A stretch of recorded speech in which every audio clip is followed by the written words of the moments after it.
मेरा नाम अमनदीप सिंह है और मैं लॉ का असिस्टेंट प्रोफेसर हूँ। जैसा कि मैं हमेशा बोलता भी हूँ कि जिसमें काबिलियत है वो आगे बढ़ेगा और पैसे के अभाव में कोई नहीं रोकेगा। और अगर आपके अंदर काबिलियत है और लगन है कुछ बनने की, कुछ कर दिखाने की, तो इस प्लेटफॉर्म पे बिटोला लीगल पे आपको मैं प्रोवाइड कराऊंगा complete comprehensive lectures judicial services के लिए, जिसमें मैं कवर करूंगा सारे सब्जेक्ट्स जो भी जुडिशियल सर्विसेज एग्जाम्स में पूछे जाते हैं। पहले सारे मेजर सब्जेक्ट्स, उसके बाद जो स्टेट स्पेसिफिक लोकल लॉज होते हैं, वन बाय वन जैसी आपकी रिक्वायरमेंट रहेगी, जैसी आपकी तरफ से रिक्वेस्ट आएगी, मैं वन बाय वन सब कुछ कवर करूंगा। और मैं ये इंश्योर करूंगा कि इस चैनल पे इतना कंटेंट हो और वो सारा कंटेंट फ्री ऑफ कॉस्ट हो और वो हमेशा आपके लिए अवेलेबल रहे कि आप में से कोई भी केवल इस वजह से कि उसके पास किसी बड़े शहर जाने की अपॉर्चुनिटी नहीं है या किसी कोचिंग के फीस देने के लिए पैसे नहीं है, या फिर कोई इंसान जो बड़ी कोचिंग में पढ़ रहा है और उसके पास उसके बावजूद भी राइट गाइडेंस नहीं है, इन सारी चीज़ों के अभाव में आप जज बनने से, अपनी लाइफ में लॉ को अच्छे से समझने से आप रुक ना जाओ। तो हेलो एवरीवन, आप सबका स्वागत है आपके अपने क्लासरूम बिटोला लीगल में। हम लोग स्पेसिफिक रिलीफ एक्ट पढ़ रहे हैं और आज हम एक बहुत ही इंपॉर्टेंट टॉपिक पढ़ने वाले हैं, specific performance of part of contract. ये टॉपिक जुडिशियल सर्विसेज एग्जाम्स में प्री और मेंस हर लिहाज से बहुत ही इंपॉर्टेंट टॉपिक है। आप इस लेक्चर को आखिरी तक देखिए, आपको इस कंसेप्ट के बारे में, specific performance of part of contract के बारे में कंप्लीट नॉलेज मैं यहाँ पे प्रोवाइड करूँगा। और आखिरी में मैं एक एग्जाम्पल दूंगा जो कि आपको कहीं नहीं मिलेगा, ना ही ऑनलाइन और ना ही ऑफलाइन, जो कि आपको सेक्शन 12 को कंप्लीटली समझने में काफ़ी मदद करेगा। और ऐसे लोग जो मुझसे पहली बार इस लेक्चर में जुड़ रहे हैं, मैं उनकी जानकारी के लिए बताना चाहूँगा कि ट्रांसफ़र ऑफ प्रॉपर्टी एक्ट की और लिमिटेशन एक्ट की series, complete series, comprehensive series हमारे चैनल पे अपलोडेड है और आप उनकी प्लेलिस्ट में जाके चेक कर सकते हैं। आइए अब हम आज के लेक्चर के साथ सेक्शन 12 के साथ आगे बढ़ते हैं। देखिए, अभी तक हमने पढ़ा था स्पेसिफिक परफॉर्मेंस ऑफ कॉन्ट्रैक्ट के बारे में और कब स्पेसिफिक परफॉर्मेंस ऑर्डर नहीं की जा सकती है इसके बारे में। पर आज का जो हमारा टॉपिक है वो है specific performance of part of contract. तो क्वेश्चन ये है कि क्या कॉन्ट्रैक्ट के एक हिस्से का स्पेसिफिक परफॉर्मेंस हो सकता है? मान लीजिए कॉन्ट्रैक्ट को एज अ होल परफॉर्म ना करके उसका कुछ पार्ट परफॉर्म किया जा सकता है क्या? तो इसका आंसर, जब ये क्वेश्चन हमारे दिमाग में आता है तो इसका आंसर हमको सेक्शन 12 में मिल जाता है। सेक्शन 12 का सबसेक्शन 1 इसका आंसर देता है। It says, except as otherwise hereinafter provided in this section, the court shall not direct the specific performance of part of a contract. Right? तो जनरल रूल जो है सेक्शन 12 सबसेक्शन 1 में दिया हुआ है कि कोर्ट एक्सेप्शनल सर्कमस्टांसेस के अलावा, और वो एक्सेप्शनल सर्कमस्टांसेस सेक्शन 12 में ही दिए गए हैं, उन एक्सेप्शनल सर्कमस्टांसेस के अलावा specific performance of part of contract जो है उसको डायरेक्ट नहीं करेगा। तो जनरल रूल क्या है? General rule is it cannot be granted. Specific performance of part of contract नहीं किया जा सकता एज अ जनरल रूल। केवल एक्सेप्शनल सर्कमस्टांसेस में पार्ट ऑफ कॉन्ट्रैक्ट है उसका स्पेसिफिक परफॉर्मेंस हो सकता है। अब जब हम सेक्शन 12 को आगे पढ़ेंगे, इसका सबसेक्शन 2, 3 और 4 पढ़ेंगे, तो उसमें वो एक्सेप्शंस दिए गए हैं जहां पे स्पेसिफिक परफॉर्मेंस किया जा सकता है पार्ट ऑफ कॉन्ट्रैक्ट का। तो आइए हम देखते हैं उन एक्सेप्शंस को वन बाय वन, उन सिचुएशंस को जहां पे specific performance of part of contract हो सकता है।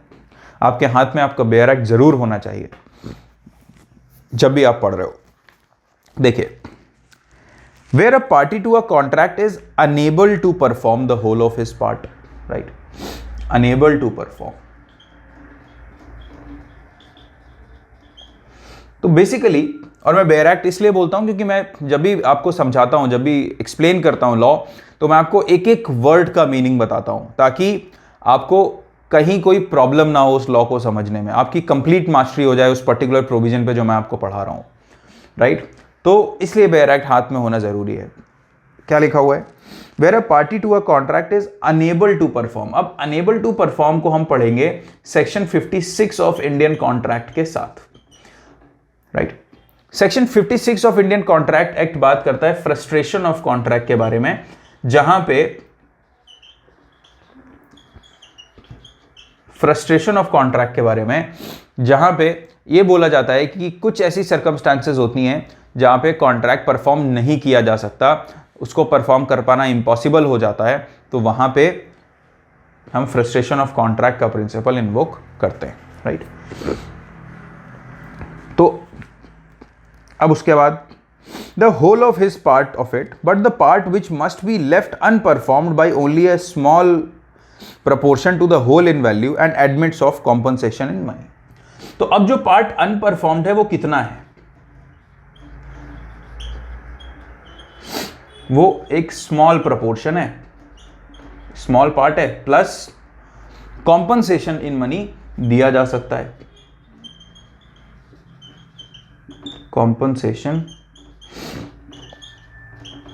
Can be given, right. Small part है प्लस कॉम्पनसेशन दिया जा सकता है। तो उस सिचुएशन में क्या होगा?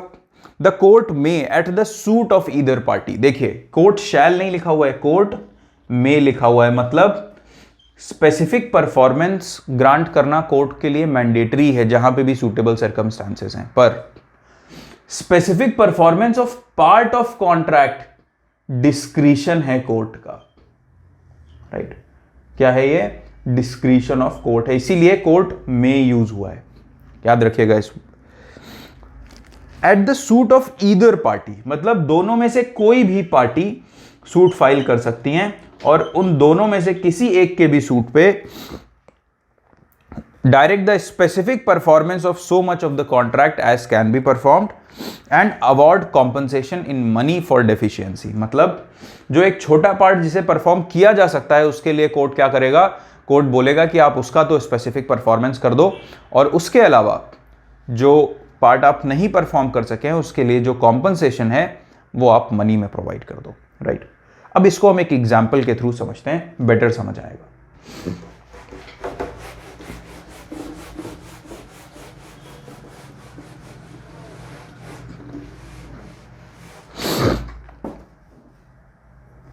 मान लीजिए एक इंसान है आबरा और दूसरा है डाबरा। एमपी वाले इसको डबरा मत पढ़ना, डाबरा, राइट। तो अब ये जो इन दोनों के बीच में एक कॉन्ट्रैक्ट होता है, और कॉन्ट्रैक्ट क्या होता है कि आबरा डाबरा को 1 टन्स ऑफ मैंगोज प्रोवाइड कराएगा। इसका आबरा का बहुत बड़ा बाग है और ये इसको 1 टन मैंगोज प्रोवाइड कराएगा और उसके बदले में डाबरा इसको 5 लाख रुपए देगा, राइट। मुझे एग्जैक्टली नहीं पता 1 टन मैंगो का कितना भाव होता है, मैं आम नहीं बेचता हूँ, पढ़ाता हूँ, राइट। तो एक ऐसे ही हाइपोथेटिकल अमाउंट लिख रहा हूँ मैं यहाँ पे, राइट। अब क्या होता है कि ये इनको डिलीवरी किसी पर्टिकुलर डेट पे चाहिए होती है इन मैंगोज की, और वो डेट मान लेते हैं हम 21 नवंबर 2022 को चाहिए होती है डिलीवरी। आबरा डाबरा को बोलता है कि मैं केवल, ये इसको अक्टूबर में ही बता देता है, अक्टूबर 15 को इन्फॉर्म कर देता है कि मैं इस बार आपको केवल 800 टन्स मैंगोज प्रोवाइड कर पाऊंगा, 200 नहीं कर पाऊंगा। अब जब 800 tons of mango he provide कर पाऊंगा, मतलब 1000 टन था, तो हम इसको अगर इस तरह से देखें तो ये पूरा था 1000 टन्स जो उसे प्रोवाइड करना था, पर जो आबरा है वो डाबरा को कितना प्रोवाइड कर पा रहा है? 800 टन्स। ये वाला जो पार्ट है वो प्रोवाइड नहीं कर पा रहा है, राइट। ये कितना है? This is 200 tons. अब जब ये प्रोवाइड नहीं कर पा रहा है 200 टन्स, तब क्या होगा? उस केस में अब ये कोर्ट, डाबरा जो है वो कोर्ट में जाता है और कोर्ट में जाके बोलता है कि, तो आबरा बेसिकली इससे क्या करता है कि मैं पूरा प्रोवाइड नहीं कर पा रहा हूं, इसलिए मैं तुम्हें बिल्कुल भी कुछ नहीं दूंगा क्योंकि मैं अपना कॉन्ट्रैक्ट ऑनर नहीं कर पा रहा हूं। तो उस केस में डाबरा के पास क्या ऑप्शन है, डाबरा कोर्ट में जाता है और कोर्ट में जाके specific performance of part of contract का सूट फाइल करता है और ये कहता है कि कोर्ट के सामने प्रे करता है कि आप आबरा को ये ऑर्डर करो कि ये जितना प्रोवाइड कर सकता है मैंगोज, 800 टन्स प्रोवाइड कर सकता है, 800 टन्स मैंगोज प्रोवाइड करे, प्लस 200 टन्स जो प्रोवाइड नहीं कर पाया उसके लिए कॉम्पनसेशन ग्रांट करे, राइट। तो this is section 12 subsection 2। I hope आपको ये एग्जाम्पल समझ आया होगा, राइट। एक और एग्जाम्पल देख लेते हैं कि मान लीजिए ए ने बी को ये बोला कि मैं तुम्हें 100 एकर्स लैंड दूंगा। अब उस केस में ए ने बी को 100 एकर्स की बात की, पर बाद में इसको रियलाइज हुआ कि इसकी जो 5 एकड़ लैंड है वो लैंड तो किसी और के उस नाम पे है, राइट, इसको पता नहीं था। तो अब इसके लिए ये ट्रांसफर कर पाना इम्पॉसिबल है, तो he is unable to perform that much part of his contract, मतलब 5 एकर्स नहीं देके 95 एकर्स दे सकता है। पर ए फिर बोलता है क्योंकि मैं 100 नहीं दे पा रहा हूं तो बिल्कुल नहीं दे पाऊंगा, कुछ नहीं दूंगा। तो बी यहां पे जाके स्पेसिफिक परफॉर्मेंस ऑफ कॉन्ट्रैक्ट के लिए ए को सू कर सकता है और ये बोल सकता है कि आप हमें 95 एकर्स लैंड प्रोवाइड कर दो और प्लस जो 5 एकड़ आपने प्रॉमिस किया था और आप नहीं दे पा रहे हो तो उसके लिए आप कॉम्पनसेशन दे दो। तो इस तरह के ये एग्जाम्पल्स हैं। अब जैसे जो अनेबल टू परफॉर्म बताया था मैंने, तो मान लीजिए जो 200 टन से प्रोवाइड नहीं करा पा रहा है आबरा, वो इसलिए नहीं प्रोवाइड करा पा रहा है क्योंकि जैसा उसने सोचा था उस तरह का, मतलब जितनी उसे सप्लाई आगे से मिलनी थी वो नहीं मिल पाई। क्यों? क्योंकि वो जिस शिप में वो आ रहा था मैंगो बचा हुआ, वो सारा उसका डूब गया। अब उसके पास कोई ऑप्शन नहीं है, तो वो क्या है, he is unable to perform his part of contract. इसीलिए मैंने बोला कि section 56 of Indian contract act से रिलेट करके आप अनेबल टू परफॉर्म को इंटरप्रेट करेंगे। और अगर आप ऐसा करेंगे तो आपको हमेशा एडिशनल मार्क्स मिलेंगे, और उन लोगों की अपेक्षा जो लोग केवल सेक्शन 12 लिख के आएंगे, राइट। फिर उसके बाद हम आते हैं सेक्शन 12 सबसेक्शन 3 पे। तो देखिए 12 सबसेक्शन 2 बहुत इजी है, इसमें कुछ ऐसा डिफिकल्ट नहीं है जो आपको समझने में तकलीफ हो, राइट। 12 सबसेक्शन 3 पढ़ते हैं। अब ये सिचुएशन दूसरी है। पहली सिचुएशन क्या थी, वो पार्ट ऑफ कॉन्ट्रैक्ट जो एक स्मॉल पार्ट था जो कि अनपरफॉर्म था, पर यहां पे क्या है, वो जो पार्ट है वो सब्सटैंशियल पार्ट है, एक बड़ा पार्ट परफॉर्म नहीं हो पाया। सपोज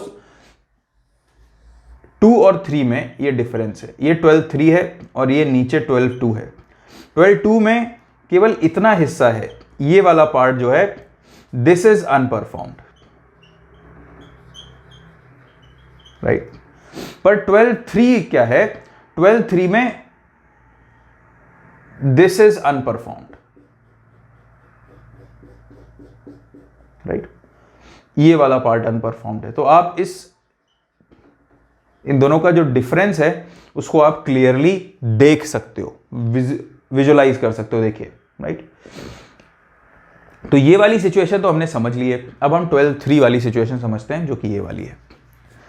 देखिए इसमें 2 सिचुएशंस हैं। Number 1, it actually says, subsection 3 says, forms a considerable where a party to a contract is unable to perform the whole of his part of it, and the part which must be left unperformed either forms a considerable part of the whole, though admitting of compensation in money, or does not admit of compensation in money.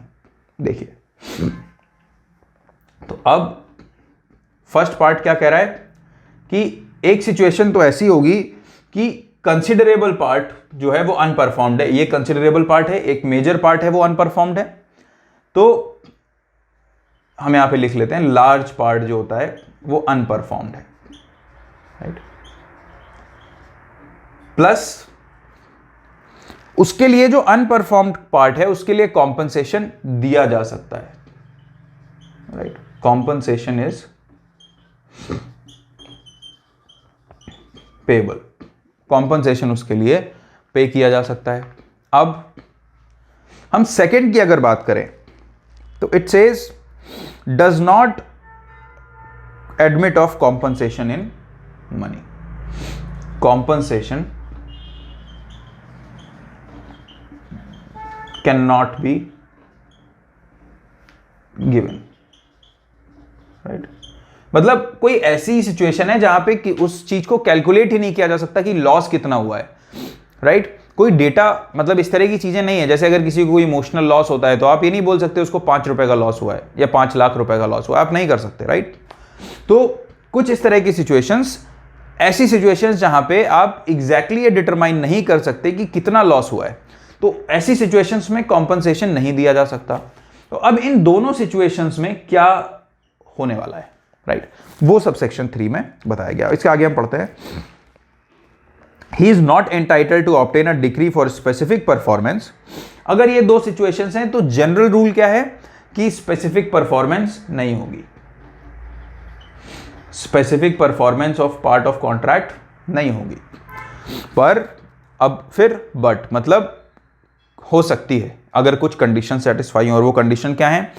But the court में at the suit of other party, right. यहां पे भी court का क्या discretion है?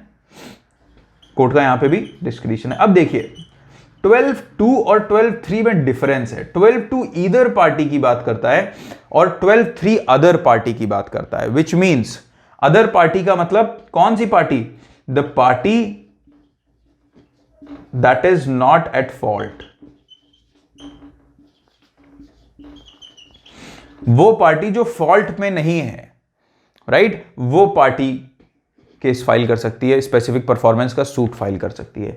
इसलिए 12(2) में either party लिखा हुआ है, मतलब दोनों पार्टीज में से कोई भी सूट फाइल कर सकता है। मान लीजिए जो मैंने आपको एग्जांपल दिया था कि ये जो ए था वो बी को इसने प्रॉमिस क्या किया था? 100 एकर्स लैंड, पर वो कितनी दे पाया? 95 एकर्स लैंड। अब बी ने मना कर दिया कि नहीं, मैं 95 एकर्स लैंड नहीं लूंगा, हमारी बात तो 100 की हुई थी। तो इस केस में ए के पास क्या ऑप्शन है कि ए भी बी को सू कर सकता है, भले ही वो 5 एकड़ लैंड उसको प्रोवाइड नहीं कर पा रहा है, और बी भी ए को सू कर सकता है, राइट। पर इस केस में अदर पार्टी लिखा हुआ है, ईदर पार्टी नहीं लिखा हुआ। इसको आप ध्यान रखिएगा, एग्जाम में इसी तरह के क्वेश्चंस आते हैं जब पेपर एनालिटिकल बनाने की बात होती है। तो वो पार्टी जिसकी गलती नहीं है वो पार्टी सूट फाइल कर सकती है सबसेक्शन 3 के अंदर, right. At the suit of other party, direct the party in default to perform specifically so much of his part of the contract as he can perform if the other party, मतलब इस party के suit पे किस party को direction दिया जाएगा specific performance of part of contract का? Party in default, right. आप उसको वहीं पे मार्क कर लिए, to the party in default. तो जो पार्टी की गलती है उसको ये डायरेक्शन देगा कोर्ट कि आप specific performance of part of contract कीजिए। अब उसके लिए कुछ दो कंडीशन सेटिस्फाई होनी है। इफ द अदर पार्टी, मतलब ये वाली पार्टी जिसने सूट फाइल किया है, ये पार्टी क्या करती है? इसको कुछ कंडीशन सेटिस्फाई करनी पड़ेंगी अगर ये पार्टी इन डिफॉल्ट से स्पेसिफिक परफॉर्मेंस चाहता है इस सिनेरियो में। तो क्या कंडीशंस हैं? In a case falling under clause A, pays और has paid the agreed consideration for the whole of the contract reduced by the consideration for the part which must be left unperformed, and a case falling under clause B। Clause B के under क्या है? तो पहला clause A ये है जहां पे large part जो है वो अनपरफॉर्म्ड रह जाता है। तो उस केस में जो अदर पार्टी है जिसने सूट फाइल किया है, जिसकी गलती नहीं है, उस पार्टी को क्या करना पड़ेगा? उस पार्टी को हम 1 by 1 ही देख लेते हैं। उस पार्टी को कॉम्पनसेशन कंसिडरेशन देना पड़ेगा। तो अब ये जो अदर पार्टी है क्या करेगी? कंसिडरेशन देगी जिस पार्टी से वो specific performance of part of contract चाहती है, तो उसको कंसिडरेशन देगी, प्लस कंसिडरेशन जो है, मान लीजिए इन दोनों के बीच में जो कॉन्ट्रैक्ट था ए और बी के बीच में, वो कॉन्ट्रैक्ट था कि ये मैंगोज वाला एग्जांपल हम दोबारा ले लेते हैं, 1 टन मैंगोज वाला। तो अब ये क्या है कि ए बी को केवल 1 टन में से 1 टन मीन्स होता है 1000 kg, तो 1 टन में से 200 kg ही मैंगोज प्रोवाइड कर पा रहा है बी को। तो बी क्या करेगा? अगर बी स्टिल 200 किलो चाहता है आम, राइट, ए इसको बी को सूट नहीं फाइल कर सकते। लॉजिक क्या है कि अदर पार्टी ही, केवल वो पार्टी जो जिसकी गलती नहीं है, या जिसकी गलती नहीं है वही केस फाइल कर सकती है, या पार्टी इन डिफॉल्ट जो है वो केस फाइल नहीं कर सकती। उसके पीछे का लॉजिक सिंपली ये है कि अब मान लीजिए इन दोनों के बीच में 1 टन मैंगोज की बात हुई थी, अब ये केवल 200 kg इसको दे सकता है, तो अब बी अगर मना कर दे कि नहीं मुझे 200 kg नहीं चाहिए, बात तो 1 टन की हुई थी, तो उस केस में ए बी को कंपेल नहीं कर सकता कि नहीं तुम 200 किलो ही लो, क्योंकि यहां पे मेजर पार्ट ऑफ कॉन्ट्रैक्ट जो है वो अनपरफॉर्म्ड है, राइट। तो इस केस में अगर हम इसको क्यों लॉक मतलब 12(3) में क्यों लिखा है अदर पार्टी, उसका लॉजिक मैं आपको बता रहा हूं तो आपकी आपको रटना ना पड़े, आप समझ जाओ। तो सिंपल लॉजिक यही है कि अदरवाइज तो फिर 1000 टन की बात हुई है 50 kg इसको देगा, मतलब 1 टन की बात हुई है 50 kg इसको देगा, और बी अगर मना भी कर रहा है तो ये कोर्ट में चला जाएगा, बोलेगा स्पेसिफिक परफॉर्मेंस करवा दो, इसको 50 kg तो एक्सेप्ट करना पड़ेगा। तो वो अलाउ नहीं कर सकता लॉ, क्यों? क्योंकि फिर वो इनजस्टिस हो जाएगा इस बंदे के साथ। पर बी को ऑप्शन दिया गया है कि बी अगर चाहे तो वो 200 kg जो है वो एक्सेप्ट कर सकता है, राइट। अगर उसको कोई प्रॉब्लम नहीं है तो लॉ को कोई प्रॉब्लम नहीं है। तो इस केस में बी को क्या करना पड़ेगा, बी को 200 kg का कंसिडरेशन देना पड़ेगा, पूरे 1 टन का नहीं देना पड़ेगा पूरा, है ना। 1 टन का तो मान लो 5 लाख का हो रहा था, तो 200 kg का अगर 1 लाख का है तो वो 1 लाख रुपए का कंसिडरेशन इसको दे देगा। तो अगर इसने इतना कर दिया है, जो भी अग्री किया हुआ था वो कंसिडरेशन घटाने के बाद, जो पार्ट अनपरफॉर्म्ड है, अगर इसने इसको कंसिडरेशन दे दिया अदर पार्टी ने, तो उस केस में कोर्ट क्या करेगा, court specific performance of part of contract को डिक्री कर देगा, इसके फेवर में स्पेसिफिक परफॉर्मेंस ग्रांट कर देगा। तो ये तो रही सिचुएशन 1। अब सिचुएशन 2। सिचुएशन 2 क्या कहती है? It says pays or had paid the consideration for the whole of the contract without any abatement. पर अगर कोई सिचुएशन सबसेक्शन बी में आ रही है 3 के, जहां पे कॉम्पनसेशन नहीं दिया जा सकता, राइट, बी यही बोल रहा है, जहां पे कॉम्पनसेशन नहीं दिया जा सकता, तो उस केस में क्या पे करना पड़ेगा, होल कंसिडरेशन पे करना पड़ेगा। अब इसको हम एक एग्जांपल के थ्रू समझते हैं। मैंने आपको बोला था कि मैं आपको एक ऐसा एग्जांपल बताऊंगा जो आपको कहीं नहीं मिलेगा, वो एग्जांपल मैं आपको बताता हूं। यहां पे देखिए,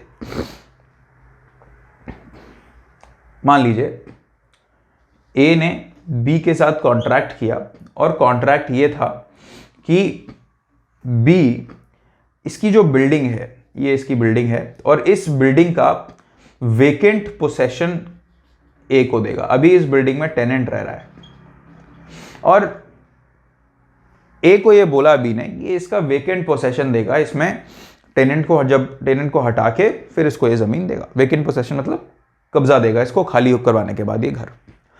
अब एक स्पेसिफिक डेट तय हुई जिस डेट पे ये पोसेशन इसको देना था, पर बी फेल्ड, वो वेकेंट पोसेशन नहीं दे पा रहा था। तो ए ने ये बोला कि ठीक है, आप वेकेंट पोसेशन नहीं दे पा रहे हो, मुझे इस लैंड का कंस्ट्रक्टिव पोसेशन दे दो विद टेनेंट, नो प्रॉब्लम। तो अब इस केस में मान लीजिए इन लोगों के बीच में पहले जो वेकेंट पोसेशन देने की बात हुई थी, वो डील थी 1 लाख रुपए की, या 10 लाख रुपए की रख लेते हैं, 10 लाख रुपए की डील हुई थी इन दोनों के बीच में वेकेंट पोसेशन दिलाने की। अब यहां पे क्या हो रहा है, यहां पे बी इसको वेकेंट पोसेशन तो दिला नहीं पाया, तो उस केस में बी क्या बोलता है कि आप रहने दो, मैं वेकेंट पोसेशन नहीं दिला पा रहा हूं। बट ए क्या कर सकता है, ए इंसिस्ट कर सकता है कि नहीं कोई बात नहीं, मुझे टेनेंट के साथ भी पोसेशन अगर मिलेगा तो मुझे चलेगा। तो इस केस में अगर ये इस चीज की स्पेसिफिक परफॉर्मेंस चाहता है, तो ए को क्या करना पड़ेगा, ए कुछ पैसा घटा नहीं सकता, उसे पूरा 10 लाख रुपए किसको देना पड़ेगा, बी को देना पड़ेगा, होल कंसिडरेशन अमाउंट देना पड़ेगा बी को। क्यों?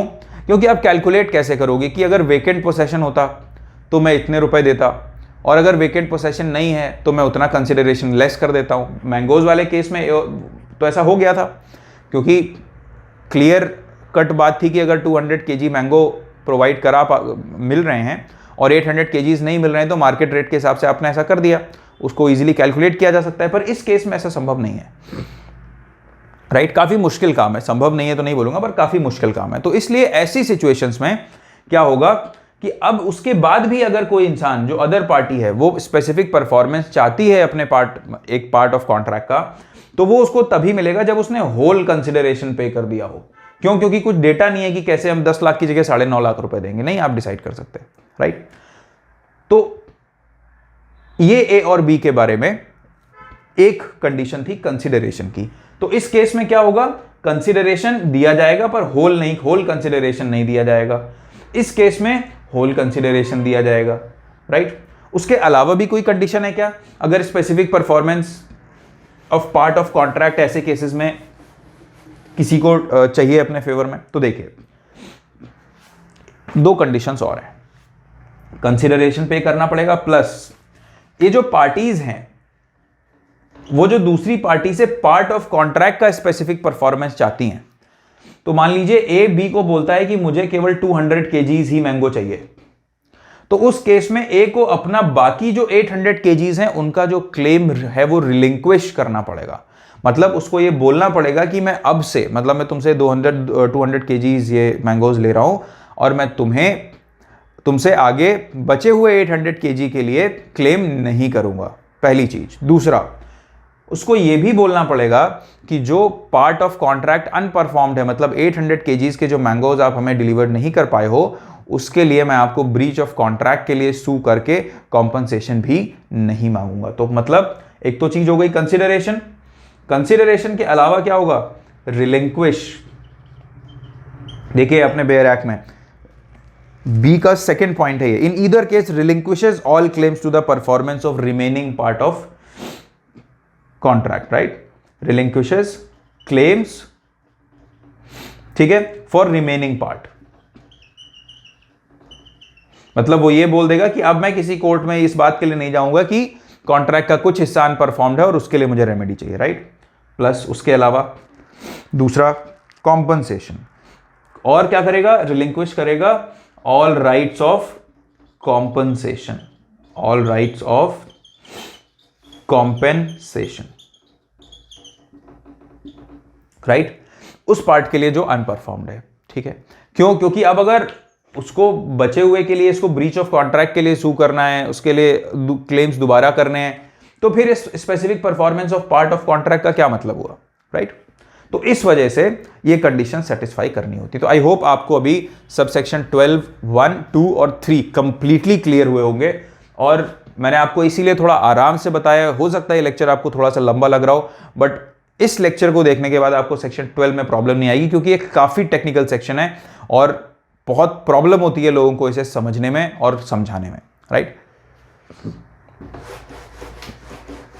अब हम देखते हैं section 12 subsection 4।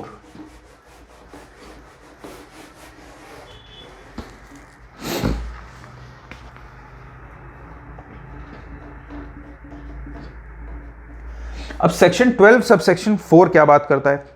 It says when a part of a contract which taken by itself can and ought to be specifically performed stands on a separate and independent footing। अब इसको हम बहुत सिंपली समझते हैं। मान लीजिए एक कॉन्ट्रैक्ट था ए और बी के बीच में कि ए जो है वो बी को 500 kgs राइस प्रोवाइड करेगा और 500 kg शुगर प्रोवाइड करेगा, राइट।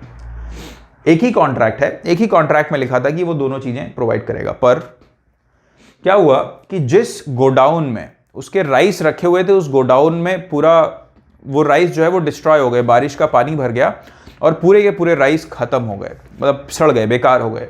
तो अब ए ने बोला बी को कि मैं राइस तो आपको प्रोवाइड नहीं कर पाऊंगा, हाउएवर मैं आपको शुगर प्रोवाइड कर सकता हूं।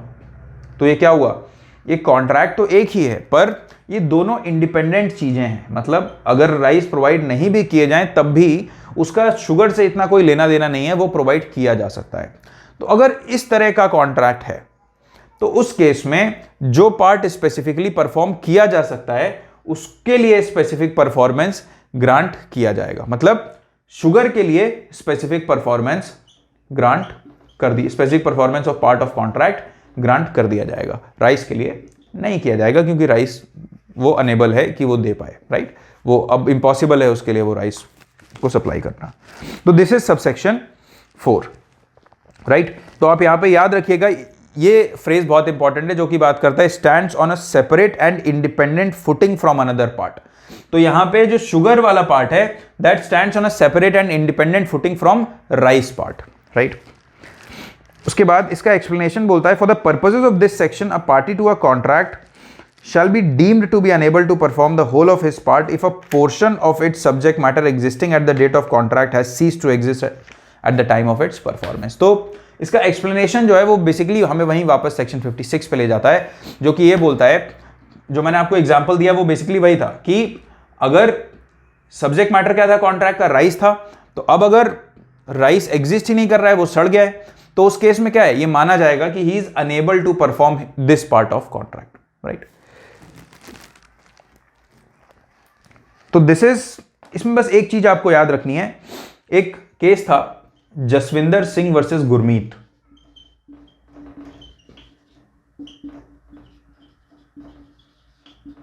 इसमें सुप्रीम कोर्ट ने यह बोला कि कोर्ट सुओ मोटो ग्रांट नहीं कर सकता, court cannot grant specific performance of part of contract.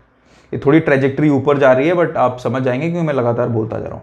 Court cannot grant specific performance of part of contract suo motu, अपने तरफ से, अपनी, सुओ मोटो का मतलब होता है on its own without any application, right. जब कोर्ट सुओ मोटो कोई केस इनिशिएट कर देता है, मतलब कोर्ट अपने आप से किसी केस का संज्ञान ले लेता है, अपने आप से कोई केस शुरू कर देता है, आपको वहां पे सूट फाइल करने की जरूरत या पिटिशन फाइल करने की जरूरत नहीं होती।